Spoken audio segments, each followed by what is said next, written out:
Today on the show, Europe, their new album. Also, Marilyn Manson, the new album. Walk the and uh, Earth. and and Loverboy's unfinished business release from 2014. Yes, you've been itching to get to Loverboy. I've been wanting to review that on the show. When did I tell you? Oh, I wanted to do it when it was a new release, and Let's get lucky. for for 3 years you've been telling me we can't review the Loverboy. Well, we're gonna do it today. Three years Well, you later. could talk about it, sure. They're Canadian from the west coast of You're Canada, Canadian. and I'm Canadian. I mean, I saw Loverboy, and just so everybody knows, I know there's nothing to do with Europe or Marilyn Manson, and I told you this. I saw Loverboy on tour, their Get Lucky Brian tour, Adams. and Bryan Adams opened up. And this is before Brian anybody Adams even is knew. also Canadian. Yes, he is. He's from the West Coast as well. So, again, this is before Bryan Adams was actually Bryan Adams. This is just an opening act. I was like, ah. But everybody, they had those bandanas, those sweat bandanas around their head. It's a Mike good pick. Reno, and it's Mike Reno, right? The lead singer? I forgot his name. Yeah, good singer, really good. They're a legendary Canadian metal band, I wouldn't push and it as far as metal, but they're hard I rock. think we definitely should be covering Loverboy a lot more regularly on this show. Mike Reno, Never man, talk he about can sing. Loverboy. He can sing, that guy. And he could sing to this Holy day. shit! Yeah, Yeah. Paul Dean can play as well. Yeah. He was in a band called X-Ray Specs before Loverboy. Paul Dean was actually in Street Heart. And that was As well, yeah. He yeah. was also on Street Heart, yeah. And just so you know, Street Heart was the precursor to Loverboy in terms of sound, that sort of crunchy guitar, high octane sound. And Mike Reno sung on a Moxie album. I think so too. Moxie again. Aren't Moxie Canadian? I think they are, yeah. Yeah, well, I guess so. I don't Mike really pay Reno was on attention. it. Yeah, yeah. So here we go. We'll talk about Loverboy after. I got a little bit of the allergies going on here. Today on the show, again, Europe Walk the Earth. New album going to be released on, let me get the date here, on October the 20th. Marilyn Manson, which was released yesterday. Heaven Upside Down. We'll just give a brief chit chat about that. But first, let's just get into this Europe album. So, Giles, I know you're a huge Europe fan. Tell me about the new album by Europe and how it compares to, I don't know, their back catalog. I mean, is this, something in the 80s? Is this something in the 90s? Or is this more like what happened last time around in 2015? Well, I'm a big Europe fan, primarily of the first five records. Now, since the reunion, Europe's been is a different sounding band. The reunion in 2002. Now, you're going to have to bear with me a little bit here. But they've definitely had a polarized fan base since the reunion because they came back sounding with a totally different sound. Almost nothing to do with their 80s sound. They were a lot more 70s influence, a lot more UFO, Deep Purple, and some modern elements as well. So I know a lot of Europe fans that just don't care for the reunion albums, and I believe this is the sixth reunion album. We had Start from the Dark 2002, Secret Society 2004, Last Look at Eden came after that. I think that was '06 or something like that. And then we had, what else do we have, Jimmy, after that? Wow, Vagabonds. Charles, I got to open it we had- up. I mean, I really have yeah. to open it up to see what they had after that. I We mean, had I've got it.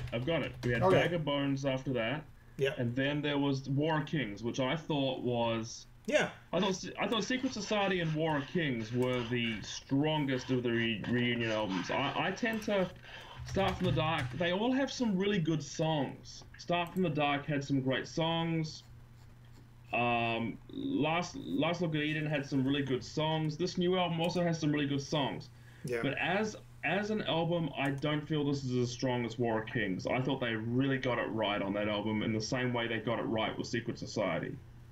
This is another record with some good songs on it. So I've heard this album too, and the first thing Yeah. that strikes my mind is, or the thing that strikes me the most is Deep Purple. I mean, they sound, and they did this on War of Kings too, right? It was a whole Whitesnake / Deep Purple, hard rock and blues, UFO, or More UFO, yeah. 60s, yeah. Early Whitesnake. I just feel that War of Kings, the melodies and the songs were stronger. A lot of this new record, Walk the Earth, and I like it. And again, I've listened to it 3 times today. I could be singing this album's praises a month from now. These are not Yeah, immediate. it's true. immediate records. I should probably even go back and listen to Last Look at Eden and Start from the Dark and Bag of Bones, because those didn't, while certain songs stood out, those albums didn't really grab me as a whole. And this is doing the same thing. It's not grabbing me as a whole. There's some very dirgy kind of mid-paced kind of plodding tracks that just aren't really rewarding at this point for me. But there is some really good stuff. Yeah, yeah. You know, Giles, I got to tell you, like, just the first track, Walk the Earth, you know, great single, right? Bang on, you know, again, it's Deep Purple meets Whitesnake, you know, with the John Lord keyboards hovering in the background. Strong track. Do you remember that one? Yeah. The Siege, the second track. What'd you think about that? I like The Siege. I like Kingdom United. Pictures is okay. Well, pause right there. Pictures.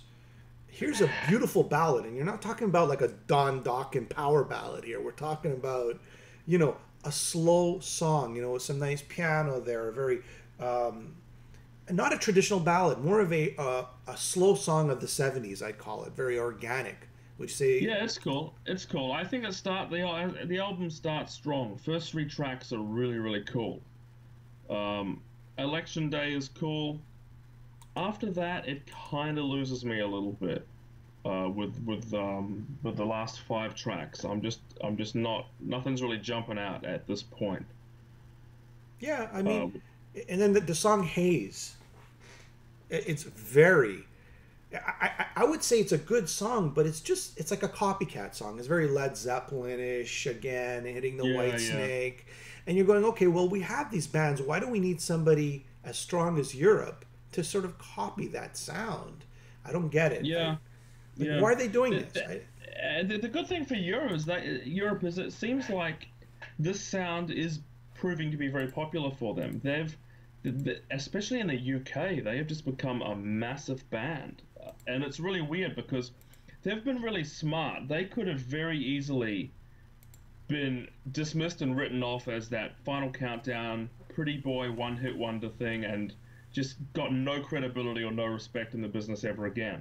But since they came back, their reinvention has brought in a lot of, you know, what you would call the serious rock listener that they don't want a pretty boy band. And Europe has grabbed that audience, and they're doing very, very well. There's people that are Europe fans now that would never have taken them seriously back in the Final Countdown days. They've got a very strong classic rock audience now, and they've gained a lot of respect with the last 6 records since they came back. The fluffy AOR is gone. There's probably I dare say a majority of their audience now wouldn't even care for the first, you know, for the Final Countdown or for the Superstitious record. What was that? Out of This World, Prisoners in Paradise. They wouldn't even care for those records, because I think they've established a strong new audience with the reunion era records. Well, I don't know. I mean, I think they're just building on the audience they had and sort of like reinventing themselves, like you said. Well, let's analyze this a little bit. The audience they had in the Final Countdown was mostly like a teenage audience at the time. Well, now they're all old guys, right? They're like us, you know. They're old men. Well, they were. A lot of them were women too. Well, okay. So Final Countdown sold 15 million copies worldwide, right? It did. So let's just say now they have an audience of 1 million worldwide. So yeah, they the masses, we'll call them, have sort of went somewhere else, and that 1 million fan base, I'm just guessing here, I'm just estimating here, that they have worldwide that follow them today, probably the same guys. Because I mean, I'm one of those, you know, like I love the Final Countdown. I thought it was probably one of their best albums. Actually, like you said, War of Kings would probably be like their second best album, I would think. But there's something about Final Countdown. It's iconic. I love it. I love it too. But I think you might be missing my point a little bit. And you'll probably remember this. Yeah. When the Final Countdown record was a big record, and when Out of This World was the follow-up. Yeah, Out of This World was big. Yeah. Serious, and I mean this in quotation marks, so-called serious, you know, the Zeppelin, Deep Purple, fraternity, the serious hard rock fan, didn't care about, Bon Jovi in Europe were considered a bit of fluff. What I'm saying is that they have gained the respect of the serious rock fan with their reunion records, the last 6 of them, including this new one. Agreed. I'm not going to dispute that. They've taken a more mature audience and brought them on board, which they didn't have in the 80s, I don't think, because it was about the music, obviously, but perception-wise, it was about the hair and the poster of Joey Tempest on your girlfriend's wall, and there was a lot of resistance to that. It was kind of like, well, no, I'm into Iron Maiden or Deep Purple or whatever. I'm not into pop metal. But I think they've gained the respect as a serious, mature band these days. So I think they're bringing in fans that perhaps wouldn't have given them a time of day back in the 80s, and that's a good thing for them.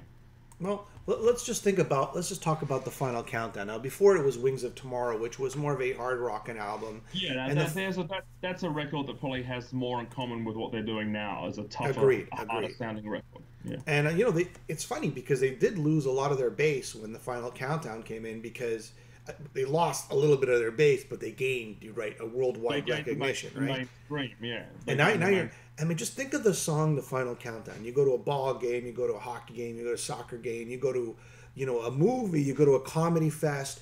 Anywhere you go, that sort of opening riff, that keyboard riff, is iconic worldwide, globally, and it will be for years to come, right? Oh, absolutely.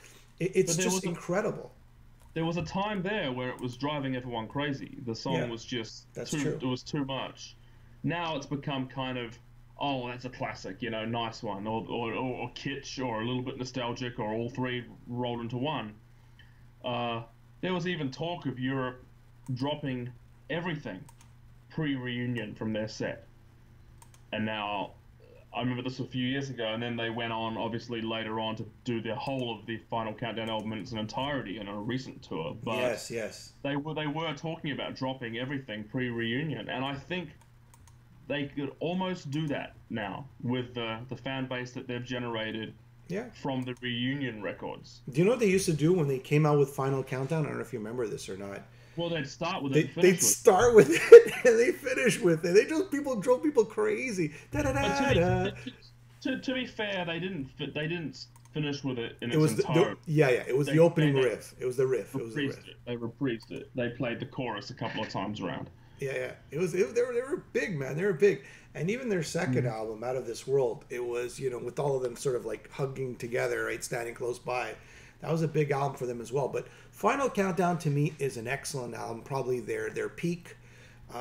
It's hard to top a great album like that with so many hits. If you look at it, in terms of hits, you're looking at, from Cherokee to Rock the Night. Oh, Carrie, yeah. And I think every song on it is actually, addictive in terms of melody, right? And it just has a nice... Great album. And now, again, going to the new album, they're a hard rock and blues band, and you're right, they're more mature, they have more of a mature audience. Joey Tempest sounding just as good as back in the day. The guy can sing. Oh, yeah. And he's stretching vocally. He's really stretching. Yeah. What do you say about, as a vocalist, what do you say about Joey and his career? Joey doesn't get enough respect as a great vocalist. I talk to people, I talk to other singers, and I say, Joey Tempest from Europe. And they're kind of like, seriously? And I said, no, dude, you got to, and again, it comes back to that whole Final Countdown hair metal thing. And I go, no, you've got to listen to this guy, and you've got to listen to these records. And they're like, wow, yeah, you're right. And John Norum is a guitarist. This guy. Oh, John Norum is just one of the best. He's up there with the absolute best of the best. And I love his solo records in the 90s. I liked his post-Europe stuff, like with Len Hughes, Face the Truth, and his Total Control album, and his early stuff on the first 3 Europe albums. He's a great player. Very good. And just looking at some comments here, Chris is saying, but perhaps the first album never really found its way outside of Europe. Maybe, yeah. They were a cult band up until the first two. The first record was retroactively successful. I remember people were buying it after the final countdown That's was, right. was That's successful. right. It was easier. It was easier to find the first one. The Wings of Tomorrow was kind of the one that I thought got a little bit lost. I remember they used to package the final countdown along with the first album as a 2-for-1, like on a two cassettes for That's one it. price in a pack for a while there. And here's a Tommy saying, I couldn't bring myself to get into Europe just because of that pretty boy image. A lot of There people you were go. like that. Exactly. There you Big go. turn off, even though they might be good. And well, when you present yourself that way, you're going to get some blowback from metal people and that being is taken exactly as the serious. point. That is exactly the point I'm trying to make. Now, obviously, this individual hasn't heard perhaps the reunion stuff, and would be very surprised and go, "Whoa, I need to take another listen to this reunion stuff because this is different than the stuff in the '80s." But I mean, the people that have, like I said, their new albums are reaching people that didn't care for it in the '80s. I think a certain percentage, you know. Yep, and another amazing thing is the whole reunion started, and again, maybe people aren't as old as you and I, but when the millennium, the turn of the century, that's where they first got together. The final countdown at the year 2000, they in Sweden. Well, they did a semi sort of get together, yeah. That's right. But it was amazing because we all thought the world was going to, explode in the year 2000, and it wasn't. All it was really the reunion of Europe. Yeah, but they played the final countdown, and actually that's where I go, hey, I remember those guys. I saw them as I was watching TV, getting my my apocalypse kit together and getting ready to go into the bunker as I thought the world would end in the year 2000. Oh, you had an apocalypse kit? No, I didn't. I'm just kidding. Well, we all thought the lights would just shut down at the year 2000, right? I didn't care. I thought, you're a little younger than me. You probably said, I don't care about anything. You probably just say, hey, man, just play some metal. But anyways, I remember seeing them there. 2022 or something. Yeah, okay, you're old enough. Anyways, so that's where I kind of like, hey, man, they're back, and it was pretty cool. They lost their way with the whole grunge thing like everybody else did, and the whole hair metal thing went to pieces. But let's go back to the new album. It ends off with Turns to Dust, another very cool track, again, not in the power metal avenue, more in the uplifting, slow song, very organic 70s sort of feel. And then, I agree with you, like the last 3-4 tracks, kind of like, you're going into Whitesnake, Led Zeppelin territory, and like, come on, man. I mean, do we really need another Whitesnake and Led Zeppelin? We don't. Nevertheless, still good songs. So just a few more strong hooks. Yeah. Dare I say it, a little bit more 80s Europe in this record would have been nice, I think. That's kind of the bottom line for me. It starts strong, got some good grooves, but we need some more big choruses, some big hooks.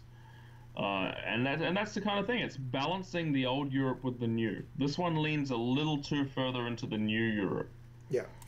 You know what? I would say if you like the last album, then you will probably like this album because it's got that same good Richie Blackmore tone. It got the Deep Purple organ, John Lord keyboard hanging around. If you really but to me it's about sonically to me it's very similar to all the reunion era albums. It's about the songs just aren't quite as strong this time round. And I didn't think they were quite as strong on Bag of Bones either. But I thought War of Kings, they were exceptionally strong. And I thought perhaps they took a few albums to get it right, and then War of Kings is going to be the start of, 4 or 5 bang, bang, bang in a row that are just amazing. This one's a step back again for me. I thought War of Kings was just almost a perfect record, actually. For me, it's more between a 7.8 and 8 out of 10. I think it's a great album. I really do think it's a good album. The only reason why I probably wouldn't rate it any higher than an 8 would be because there's just too many similarities between Deep Purple and Led Zeppelin. And I kind of find that they're better than that, right? I think they could do... I don't know, you seem to be really fixating on this Purple thing.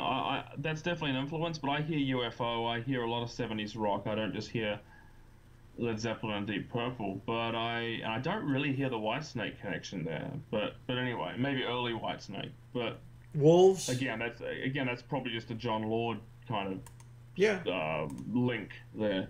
Well, anyways, that's pretty much it. Definitely worth picking up, because if you love Europe and you love their more mature sound, like Giles said, then it's definitely something that can grow on you and get better with more listens. And Yeah, just the guitar work and the vocals alone are fabulous. So the great singing, the guy hasn't lost it at all. I mean, if you love his voice, if you love the John Norum's playing, then you'll love this album. It's great. It's very organic, I would say. And again, to me, it's just like their last album. It's a continuation of that. If you love the last album, then you definitely would like this one, at least from my opinion. All right, moving along, buddy. Moving along. Okay. So here we're gonna go to. All right. I know there's an album you haven't heard, and it's not really You talk about this one. I'll be back in a minute. Marilyn Manson. I'll be back in a minute, all right? No, come back. Where are you going? I mean it. I'm actually gonna go get a drink. I'll be back. Okay, go back. I'll talk about it really quickly. All right. Okay. So let's see. Charles getting up there. Gonna go get a glass of water. I'm not really a fan of Marilyn Manson. Okay, everything. What the hell? Giles, I don't know. The camera went not so. Marilyn's not a fan. Not a fan at all. I'm not really big on that industrial sort of hard rock and sound. Not a great fan of his voice. But I listen to it. I know it's out right now, and here are my thoughts on it. I don't know. I think he's had a lot stronger music than this. It sounds very one-dimensional. Doesn't sound like a full band, or maybe it never did from his albums. First song, Revelation 12. Yeah, it's pretty good. Nice industrial, hard rockin' song. Definitely an 8 out of 10 for that song. But then things start going, not so good. Tattooed in reverse. It's a really boring melody. We know where you effing live. People have heard that. It would make a good horror movie song. And say 10, yeah, okay, we've heard that sort of sound before. Kind of boring.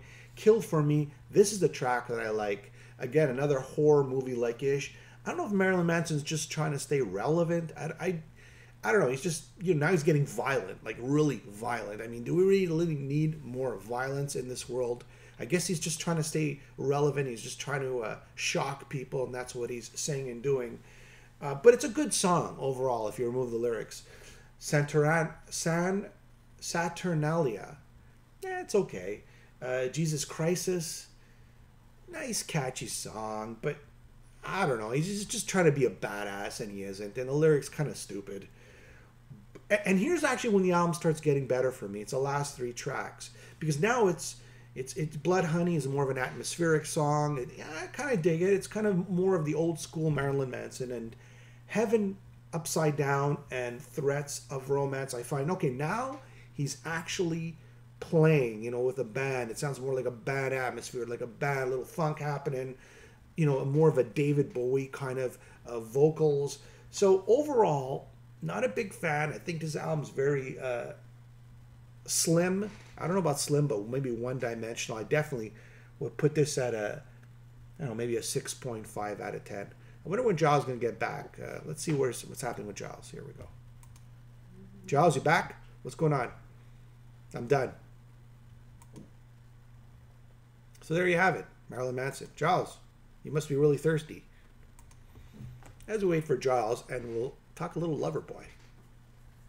So let's read some comments here.